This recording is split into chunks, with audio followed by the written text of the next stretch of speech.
दोस्तों, स्वागत है आपका हमारे YouTube चैनल में। आज का जो हमारा नया टॉपिक है एनसीएफ 2005 है ना, राष्ट्रीय पाठ्य चर्चा की रूपरेखा है ना। आज का जो हमारा टॉपिक रहने वाला है नेशनल कैरिकुलम फ्रेमवर्क 2005, ठीक है। एनसीएफ 2005 एनसीएफ के बारे में देखेंगे, ठीक है ना। बेहद इम्पोर्टेंट है।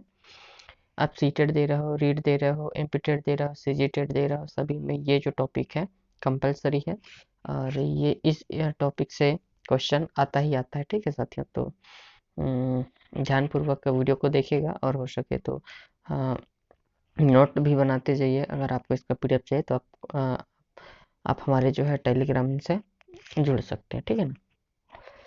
तो इन सब के बारे में समझते हैं क्या है। भारत में एनसीएफ 2005 को एनसीईआरटी द्वारा वर्ष 1975, 88, 2000 और 2005 में प्रकाशित किया गया था। सन भी याद रखिएगा, इंपॉर्टेंट है ना। यह राष्ट्रीय पाठ्य चर्चा की रूपरेखा विद्यालय में पाठ्यक्रम, पाठ्य पुस्तक और शिक्षण प्रथाओं को प्रदान करने की एक रूपरेखा है।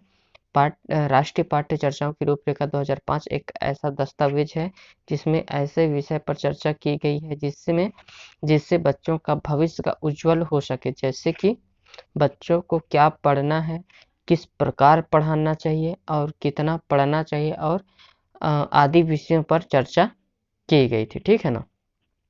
की पॉइंट देख लेते हैं इसमें क्या है। राष्ट्रीय पाठ्य चर्चा की रूपरेखा 2005 की उत्पत्ति रविंद्रनाथ टैगोर के एक निबंध से हुई थी, जिसका निबंध का नाम था सभ्यता और प्रगति, ठीक है साथियों। अगला देख लेते हैं। एनसीएफ 2005 प्रोफेसर यशपाल की अध्यक्षता में तैयार किया गया था, इंपॉर्टेंट है। राष्ट्रीय पाठ्य चर्चा की रूपरेखा 2005 एनसीएफ 2005 का अनुवाद संविधान की 8वीं अनुसूची में दी गई भाषाओं में भी किया गया है, ठीक है ना। राष्ट्रीय पाठ्य चर्चा की रूपरेखा 2005 एनसीएफ 2005 के अनुसार स्कूली शिक्षा पाठ्य पुस्तक केंद्रित ना होकर है ना होकर जो है बाल केंद्रित होनी चाहिए, ठीक है ना। इंपॉर्टेंट है, याद रखिएगा पॉइंट को। एनसीएफ विद्यालय शिक्षा का अब तक का नवीनतम राष्ट्रीय दस्तावेज है ना। इससे अंतरराष्ट्रीय स्तर के शिक्षा विधियों और वैज्ञानिकों, विषय विशेषज्ञों व अध्यापकों ने मिलकर तैयार किया है, ठीक है ना।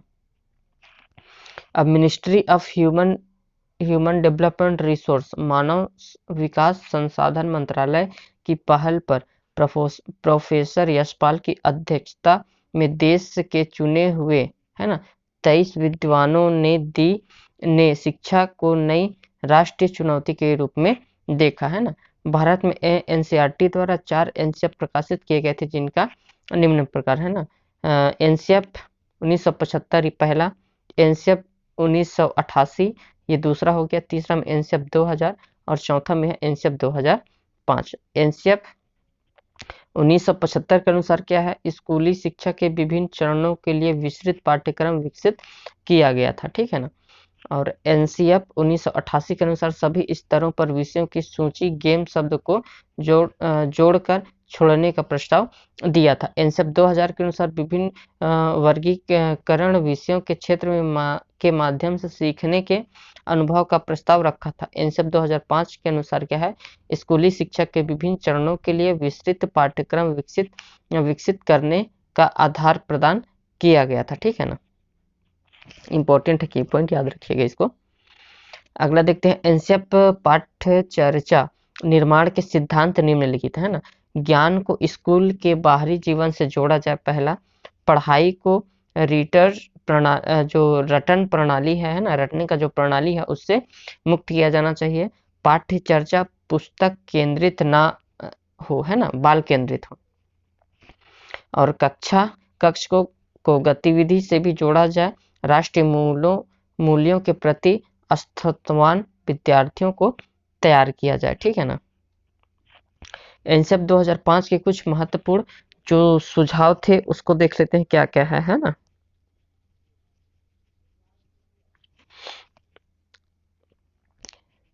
बालक को हमें सक्रिय समझना है, वह स्वयं से जानने और सीखने और नई चीजों को आजमाए, जोड़ तोड़ करे, गलती करे और स्वयं उसमें सुधार करे है ना।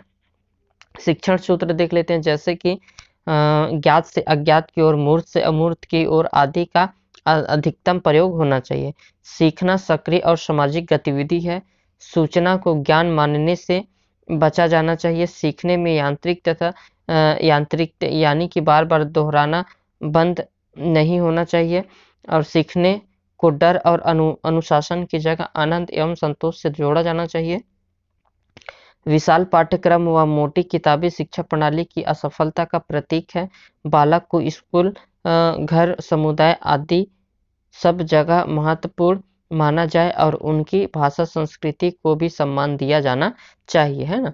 और 9वां है, मूल्यों को उपदेश देकर नहीं वातावरण देकर स्थापित किया जाना चाहिए। प्राथमिक स्तर पर पाठ्यक्रम की सभी गतिविधियों में भाषा में गणित की महत्वपूर्ण स्थान माना गया है, ठीक है ना।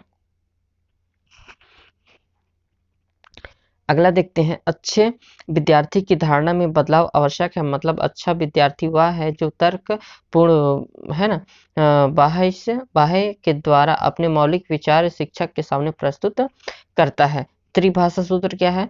बहुभाषी कक्षा शिक्षण 3 भाषाओं की वकालत करता है, हिंदी भाषा, अंग्रेजी भाषा और क्षेत्रीय भाषा, मातृभाषा, है ना। इसमें भाषा के 4 कौशल की बात की गई है। सुनना, बोलना, पढ़ना, लिखना, LSRW, ठीक है। अभिभावकों को सख्त संदेश दिया जाना चाहिए कि बच्चों को छोटी उम्र में निपुण बनाने की आकांक्षा रखना गलत बात है। बालकों की चहुमुखी विकास पर आधारित पाठ्य चर्चा होनी चाहिए। शांति शिक्षा को बढ़ावा मिलना चाहिए। महिलाओं के प्रति आदर, जिम्मेदारी का दृष्टिकोण विकसित करने के कार्यक्रम का आयोजन होना चाहिए। सभी विद्यार्थियों हेतु समावेशी शिक्षा जो है उसका वातावरण तैयार होना चाहिए। और बच्चों को स्कूल के बाहरी जीवन से तनाव मुक्त वातावरण प्रदान करना चाहिए। कक्षा में शांति का नियम बार बार ठीक नहीं, मतलब जीवंत कक्षागत वातावरण को प्रोत्साहित किया जाना चाहिए। सह शैक्षणिक गतिविधियों में बच्चों के अभिभावकों को भी जोड़ा जाए। समुदाय को मानवीय संसाधन के रूप में प्रयुक्त होने का अवसर दें। खेल आनंद, सामूहिकता की भावना के लिए रिकॉर्ड बनाने व तोड़ने की भावना की ज़्यादा महत्व ना दें। बच्चों की अभिव्यक्ति में मातृभाषा महत्वपूर्ण स्थान रखती है। शिक्षक अधिकतम परिस्थितियों में इसका उपयोग करें, है ना। और यह पुस्तकालय में बच्चों को स्वयं पुस्तक चुनने का अवसर दें, जिससे वह अपनी रुचि अनुसार पुस्तक पढ़ सके। वह पाठ्य पुस्तक के महत्वपूर्ण होती है जो अंतर क्रिया का मौका देती है। कल्पना व मौखिक लेखन के अधिकाधिक अवसर प्रदान कराएं। सजा व पुरस्कार की भावना को सीमित रूप से प्रयोग करना चाहिए। बच्चों के अनुभव और सूजर जो रुझान है को प्राथमिकता दें, है ना, देते हुए बाल केंद्रित शिक्षा प्रदान करनी चाहिए। सांस्कृतिक कार्यक्रमों में मनोरंजन के स्थान पर सौंदर्य बोध को महत्व दें। शिक्षक प्रशिक्षण व विद्यार्थियों के मूल्यांकन को सतत प्रक्रिया के रूप में अपनाना जाना चाहिए, है ना। 31 नंबर है, शिक्षकों को अकादमिक संसाधन व नवाचार आदि समय समय पर पहुंचाए जाने चाहिए, है ना। जो एनसीएफ से जो जितने इंपॉर्टेंट की पॉइंट है, महत्वपूर्ण, है ना, सुझाव था, वो आपने पूरा कोशिश किया है कि इसमें पूरा बिंदु लेने के लिए, है ना। इस बिंदु से बाहर कुछ भी नहीं जाएगा, ठीक है ना। एग्जाम में इतना अगर कर लेंगे तो एनसीएफ का जो टॉपिक है वो पूरा आपका क्लियर हो जाएगा, है ना। खुली किताब परीक्षा से क्या है, खुली ओपन बुक एग्जाम से क्या रिलेटेड है, इसको समझते हैं, है ना।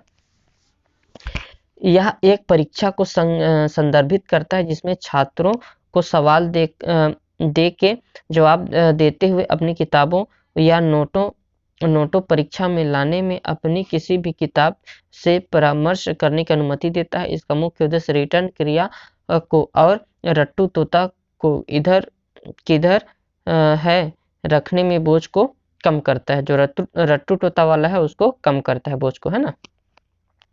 सीसी सशक्त एवं व्यापक मूल्यांकन देख लेते हैं। सशक्त और व्यापक मूल्यांकन स्कूल आधारित प्रणाली को संदर्भित करता है जो कि बच्चों के विकास के विद्वानों और शहर विद्वानों दोनों के मूल्यांकन की निरंतर नियमितता पर जोर देता है ना। समूह कार्य मूल्यांकन देख लेते हैं। ग्रुप वर्क इवोल्यूशन देख लेते हैं ना।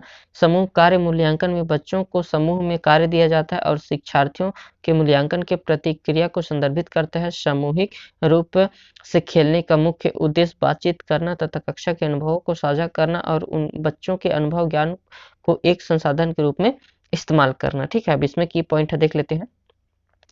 एनसीएफ 2005 में शिक्षक के प्रति दृष्टिकोण शिक्षक का ज्ञान स्रोत नहीं अपितु एक ऐसा सुगम करता है जो सूचना का अर्थबोध में बदलने की प्रक्रिया में विविध उपायों द्वारा बच्चों हेतु सहायक हो, है ना।